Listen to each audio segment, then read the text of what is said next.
I'm in southern Italy and I'm taking a journey along a very famous route. The Amalfi Coast is a 28-mile stretch of dramatic coastline that's home to some of the most beautiful towns and stunning panoramas in Europe. And it's not any old coastal road. It's a winding, narrow route with sweeping vistas around every bend. It offers an exhilarating journey that is an unforgettable experience. I've come here to live la dolce vita as I travel on this iconic route to Amalfi. I've flown 3 hours to the city of Naples, the starting point for my journey. I adore driving. And ahead of me lies miles and miles of breathtaking, romantic and sometimes death-defying scenery. The Amalfi Coast Drive clings to mountainsides, it skirts over seas, it passes through dreamy Italian villages. I'm going to explore Old Italy in a bit of Old Italy. She's a classic. I hope she makes it. I've hired an Alfa Romeo Spider for £380 a day. She's not cheap, but it's romantic. My journey starts in Naples, an overcrowded city full of noise and chaos. It is an old, dirty city, but it's strangely beautiful. I mean, the buildings are falling apart, covered in dust and grime, pollution. But there's a real vibrancy about the place. But it soon becomes clear to me this journey isn't going to be as easy as I thought. Neapolitans drive crazily with little regard for traffic laws, and it makes Naples a traumatic place to travel through. It's just a symphony of horns. Beep, beep, beep, beep, beep, beep, beep, beep, beep. The noise and overbearing character of the city is like the kind of atmosphere you'd expect from a bustling Moroccan market. Top tip for driving in Naples? Don't. Just get out of the city as quickly as possible. It is mad!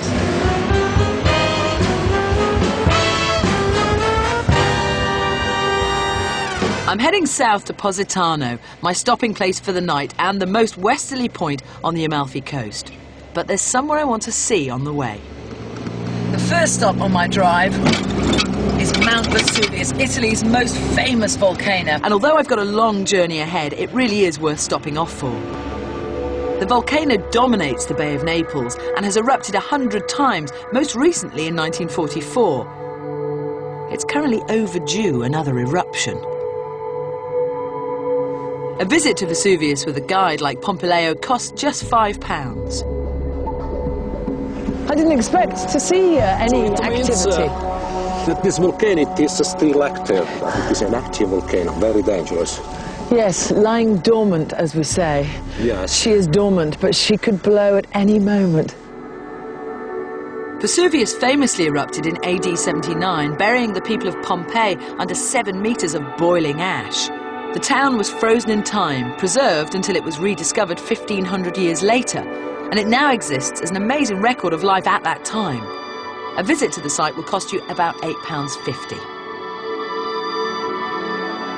So do you think when she blows again, she will cause the same devastation as she did before when the whole of Pompeii was buried beneath the volcanic ash? You have to know that this area is very dangerous. There live about 800,000 people. I know it's not likely to erupt now, this moment, but you do imagine in your head what you would do if it did start to happen. And I imagined trying to surf down the sulphur on something, I don't know, a stray piece of timber or a car door.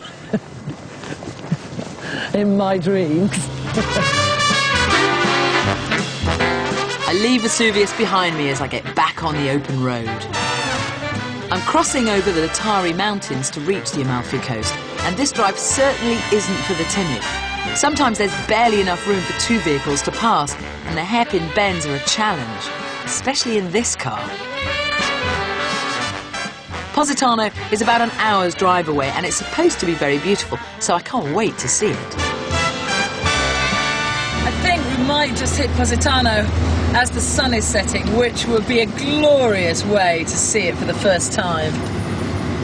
Oh, the sun is just a pink, burning glow.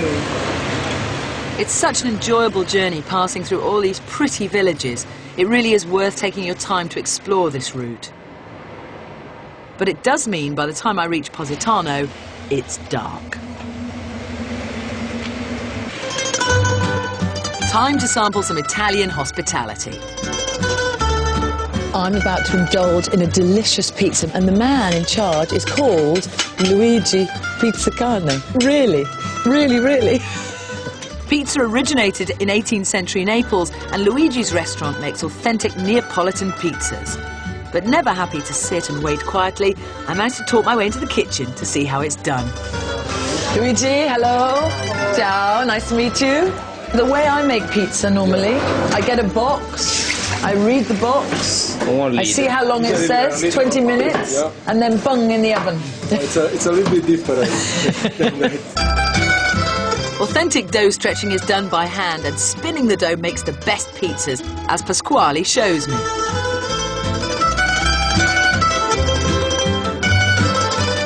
It's trickier than it looks. A pizza Giulia. This is a pizza Giulia we will put on the menu. Next time you come, you will find on the menu. Okay, it's new on the menu. It's pizza Giulia. I saw you did this. Okay, you have to try. This is made with love. Here we go, I'll give you this nice bit here. Okay, taste that for me. Taste that. Tell me that's not the best pizza. Luigi! Great. Hey, there we go. Okay, now I feel good. Next morning, I finally get my first view of Positano. Look at that. You see, some things are worth waiting for. And actually what's nice about it is it's not as ice creamy as you expect it to be.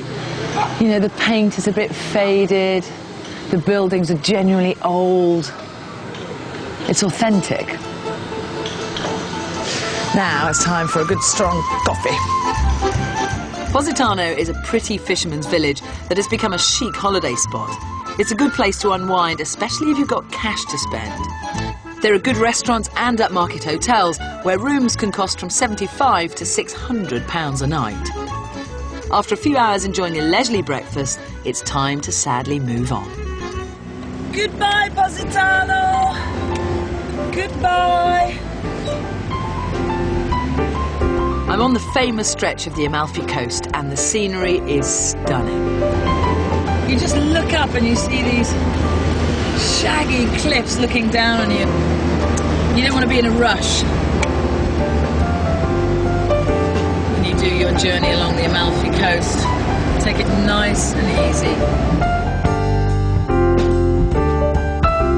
This is absolutely beautiful. I mean, if you like driving,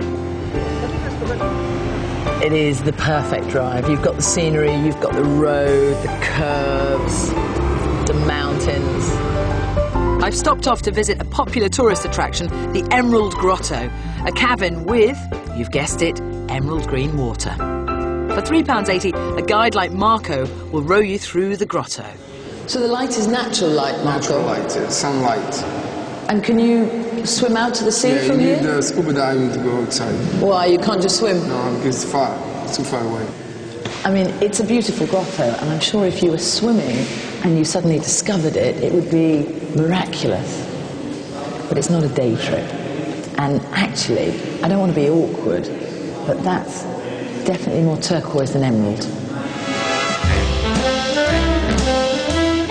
After a short drive, I finally arrived at my ultimate destination, Amalfi. We made it!